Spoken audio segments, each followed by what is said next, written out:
जय माता दी दोस्तों। आज मैं आपको सुनाने जा रहा हूँ ऋषि मांडव्य की एक दर्दनाक कहानी। प्राचीन काल में ऋषि मांडव्य एक महान तपस्वी और धर्मपरायण ब्राह्मण थे।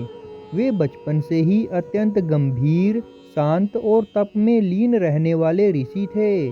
उन्होंने कठोर तपस्या द्वारा आत्मज्ञान प्राप्त किया था और सत्य के मार्ग पर अडिग रहते थे। एक दिन कुछ चोरों ने राजा के राजकोष में चोरी की और पकड़े जाने के भय से चोरी का धन ऋषि मांडव्य के आश्रम में छिपा दिया। जब राजा के सिपाही चोरों की तलाश करते हुए आश्रम पहुंचे तो उन्हें वही चोरी का धन मिल गया। सिपाहियों ने बिना सत्य की जांच किए ऋषि मांडव्य को ही अपराधी समझ लिया। ऋषि मांडव्य मौन व्रत में थे, इसलिए उन्होंने कोई उत्तर नहीं दिया। इसे अपराध स्वीकार करना मानकर राजा ने उन्हें निर्दोष होते हुए भी कठोर दंड दे दिया। उन्हें एक नुकीले सूल यानी भाले पर चढ़ा दिया गया। परंतु ऋषि मांडव्य महान तपस्वी थे। सूल पर चढ़ाए जाने के बाद भी वे जीवित रहे और तपस्या में लीन रहे। उनके तपोबल से देवता भी विचलित हो गए।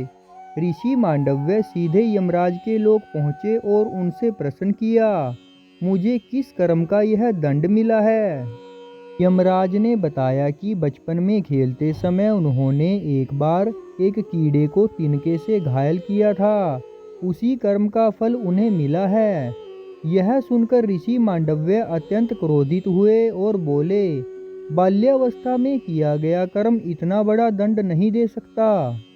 उन्होंने यमराज को शाप दिया कि वे मनुष्य लोक में जन्म लेंगे। उसी शाप के कारण यमराज ने विदुर के रूप में महाभारत काल में जन्म लिया। ऋषि मांडव्य के तप से प्रसन्न होकर देवताओं ने उन्हें सम्मान दिया और उनका कष्ट समाप्त हुआ। अंत में दोस्तों, हमें इस कथा से यह शिक्षा मिलती है कि सत्य और तप का मार्ग कठिन होता है, पर अंततः विजय उसी की होती है। न्याय बिना जांच के नहीं होना चाहिए। कर्म का सिद्धांत सूक्ष्म होता है, पर विवेक अवश्य है। मौन और धैर्य महान शक्ति है। तो दोस्तों, आपको कैसी लगी ये कहानी? प्लीज़ लाइक, शेयर और कमेंट करके ज़रूर बताना। और मेरी आने वाली कहानियों को सुनने के लिए चैनल को सब्सक्राइब करना और बेल आइकन को प्रेस करना ना भूलना। जय माता दी। ओम नमो शिवाय।